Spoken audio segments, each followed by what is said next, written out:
We had a fire drill. You got all this food. How's everybody doing today? Okay, the dance that you just saw a little part of is a dance called Bamaya. And Bamaya is coming from the northern region of Ghana, from the Dagomba ethnic group, using this cool drum here. Has anybody ever seen this drum before? A couple people? This drum has many names. Some people call it the Luna. Some people call it the Dondo. Its English name is the talking drum. And as I'm here for a TED Talk, I thought it was only fitting that I come and introduce this talking drum to you. We bring this drum into schools all over the country, and we ask the little kids, hey, do you believe this drum can talk?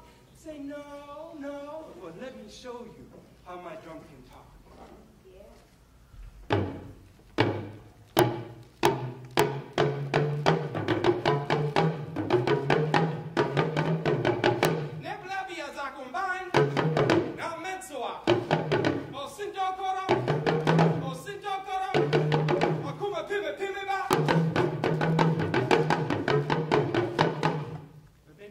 Understand the language, you don't know. But I'm speaking a musical poetry that says something about tradition. Tradition is given to our grandparents. They pass it to our parents. They pass it on to us. And it is our responsibility to pass it on to the next generation. My baby boy, Cormac James, is sitting with my wife right back there, the next generation. Give him a big round of applause.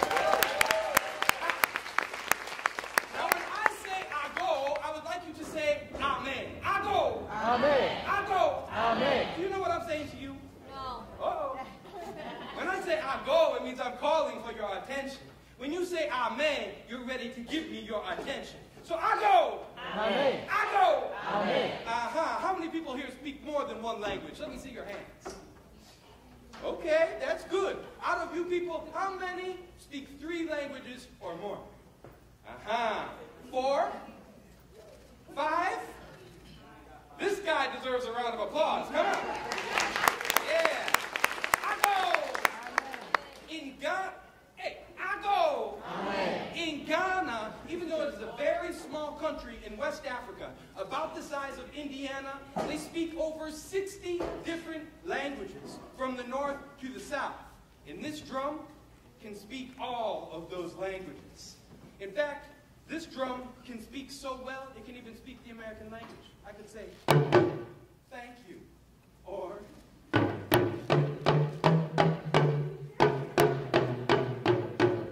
know what I mean? Or, we got Buffalo fans in the house, how about a,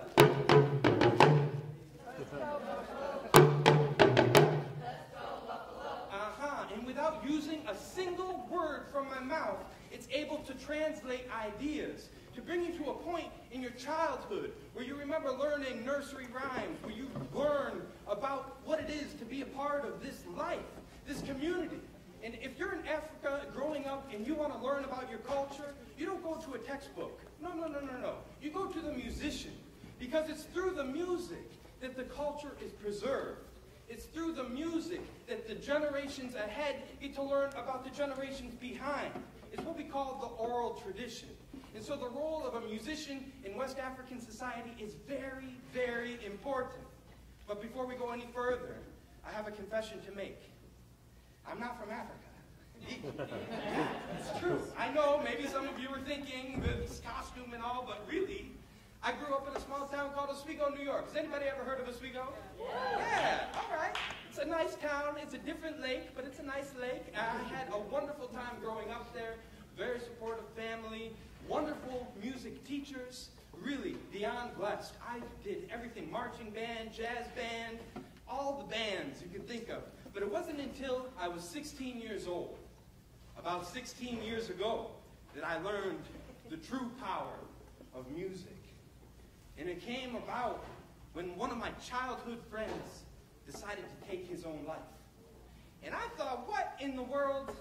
There was no way I could find any good in this. And I'm the type of guy that likes to find good in every situation that's presented to me. But there are certain things in this life that you may come across that there is no explanation for. There is no reason that needed to happen to someone so smart and caring and funny and kind. Absolute nonsense. The only way I could find that made me feel a little better was to start going down to the band room wailing on my drums for hours and hours on end. My teacher would say, hey, buddy, you need to go to class. I'd say, hey, class isn't for me right now. This is what I need. And they say, it looks like you're using this music as some kind of therapy. And I said, yeah, you know, I never really thought about it, but perhaps that's what it is. And so one of my marching band instructors, a good friend of mine named Bill Patterson, he told me, hey, I go to college at this place called SUNY Fredonia, and there's a guy from Africa there who plays a xylophone that has healing powers. I don't know about all that, but I figured I'd go and I'd check it out, you know, see what there was to see. And I went with a small group of percussion students from Oswego High School to a day of percussion in Syracuse, New York, and I saw a crazy-looking guy in a crazy-looking outfit playing some crazy-looking instrument. And I had no idea that I was about to have an out-of-body experience, or that I was about to have a spiritual awakening or a calling to my true passion. All I know is that when he sat on that xylophone, time stood still.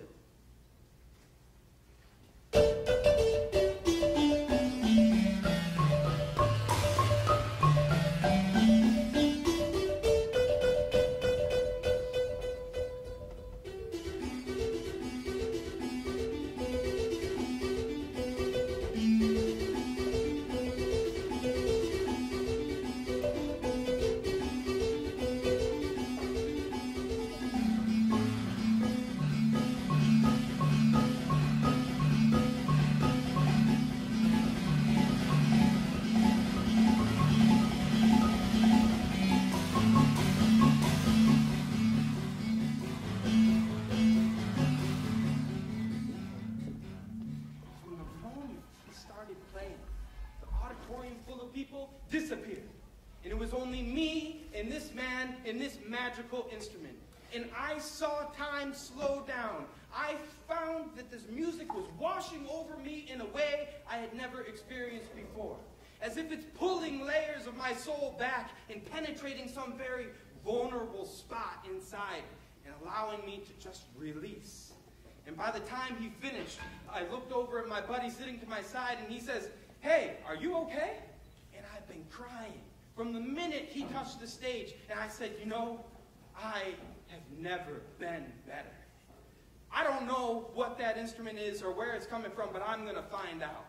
And you know what I found out? This is it here. It's called the Jeel. Can you say Jeel? Jeel. The Jeel is the West African xylophone, the grandmother of our xylophone, the grandmother of our marimba, the grandmother of our vibraphone, our iPhone. It's made out of three very important materials. Here we've got a tropical rosewood called liga. Behind we have some resonating gourds. And do you see these white patches on the gourd? This is called pompier. Can you say pompier? Pompier. Pompier are spider egg sacs. Yeah, right? So when spiders lay their eggs, they encase them in a thick webbing. And when the baby spiders hatch and go away, they send the children out to go and gather the spider webs. And you paste it over the gourd so that when you strike the bar, the gourd that's been tuned to the bar vibrates sympathetically. And the air that tries to pass through the spider's web gives a healing vibration. And it's that vibration that's said to shake the water in your body, bringing out feelings of happiness and joy. Now, this instrument is so powerful. It's used in every single life ceremony from birth to death in the Dagara culture. Now, the Dagara culture is a minority group in the Upper West region of Ghana. And if you go to Ghana and you say, which ethnic group plays the drums? They're going to say, you need to be a little bit more specific. Because Ghana is a huge place with many diverse kinds of drums, and it's just a really rich musical tradition. If you get the chance to go, check it out. But if you go to Ghana and you say, which ethnic group plays the Jeel? They're going to say, oh, that's the Dagara. Because this is the cultural identity of the Dagara. It holds the history. It talks about current issues, and it projects to the future.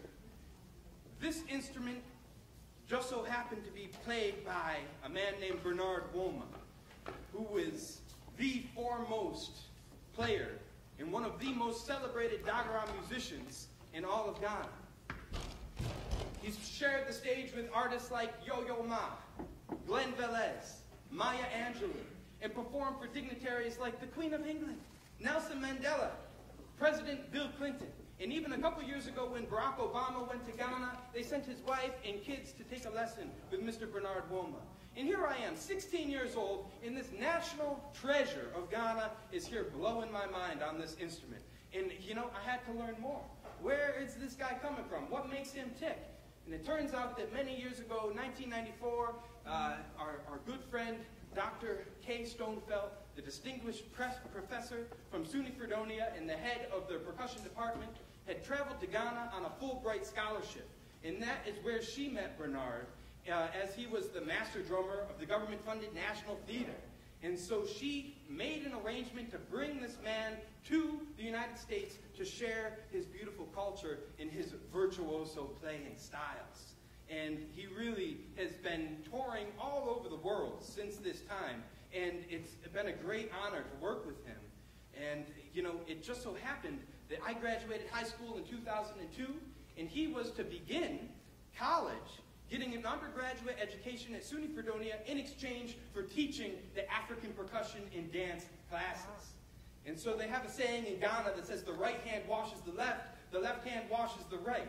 And so I would help him out with some things, getting around campus, and, you know, becoming a student in the Western world is a different kind of thing. And so he would give me private lessons and take me into schools to play supporting parts and bells. And in 2004, he says, hey, buddy, if you can get your plane ticket to Ghana, you can come stay at my house and study and stay as long as you want. Hey, I got to go check that out. So I went, and I cannot summarize in 20 minutes the type of transformational experience that I had my first time to Africa in 2004. But let me tell you, when I came back, I realized that I had been living a charmed life, a privileged life, on ways that I had no idea. I had taken so many things for granted, not only being an American, but being a white American. And I realized that these privileges have indebted me with a responsibility to do great things in this world. Not for me, for the greater world. I have been given the opportunity to create real change. And so I started a school of music, art, and dance, founded in 2005, modeled after my teacher's school, called the Dagara Music Center. This one is called the Slykumu School of Music, Art, and Dance, where your dreams don't have to be simply dreams, you just have to be a little sly about it. And a few short years later, playing with my jazz group on the sly and starting this festival called Slyfest. By the way, we're entering our 11th year. We're going to be doing Slyfest 11 at the Great Blue Heron Music Site, September 9, 10, and 11. Yes. Come one, come all. But, you know, it's really through this work that I sat down with Bernard and said, wouldn't it be amazing if we could bring your teachers, the resident dance company of the Dagara Music Center, to the United States? Everybody said it was impossible. Dream crushers, right? Where are my boys? Yeah, no way.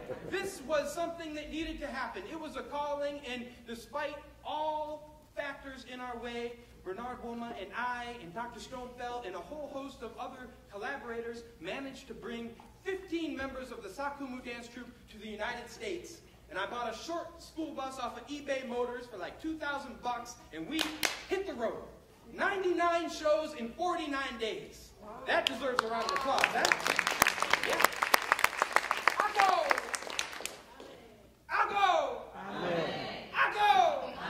Yeah, these guys came all the way from Ghana, West Africa. I don't know if you know, but you're going to have to lively up yourselves. It's about to get real in here in a minute. Yeah, so this work, what started as a master's thesis project, gradually snowballed into a little enterprise. And in 3 days, I will be bringing Saakumu back to JFK, where they can fly home to Ghana and close out our 9th international tour, touring to colleges, universities, schools, all over the country. Yes, thank you. And so when we're not on the road, we're here in Buffalo. We're doing community classes. We're renovating old industrial buildings, finding little places to hide ourselves and do pop-up classes and bring the community together. And before I knew it, other cultural artists started coming out of the woodwork. And in fact, one of the greatest djembe players I've ever seen in my life, from Guinea, West Africa, a man named Mohammed Jaibi, he comes up to me and he says, "Hey, Griffin, I don't know what a slide boot is, but I love what you're doing and I want to help support." And so our team started to gather, and we started to make some changes here in our Buffalo community, get the name out. And even when the show Fela off-Broadway came and performed at Shays, they came to Slide Boots afterwards to do a dance class. What we created was an underground world music and dance revolution on the slide, hiding in the shadows of Buffalo, New York. But no longer. We can't do that anymore because it's simply come to emerge. And henceforth, it is my great pleasure to announce to you that the Slide Boots headquarters in Buffalo will now be known as the Buffalo World Music and Dance Academy, LLC. Yeah.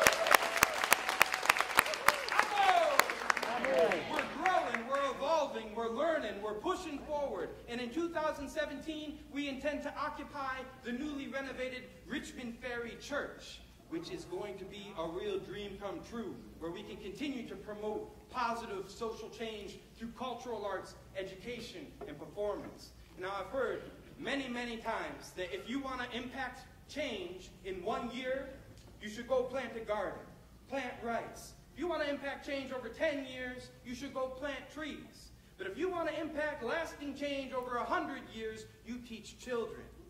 In raising the consciousness, showing people that it's the differences in our cultures that make the beauty of this world. And it's worth celebrating, it's worth promoting, it's worth preserving. And we're here to do that work. They have a saying in Ghana, though it won't be easy. The saying in Ghana says, "Kakra, kakra, akoko de numasu," which means gradually, gradually, even the rooster with his tiny little beak is going to quench his thirst. And so here we are, this grassroots program. We don't have a nickel, but we're going to go out and we're going to change the world little by little. And with hard work and perseverance and persistence, we will quench our thirst. We will make Buffalo a brighter community. You agree?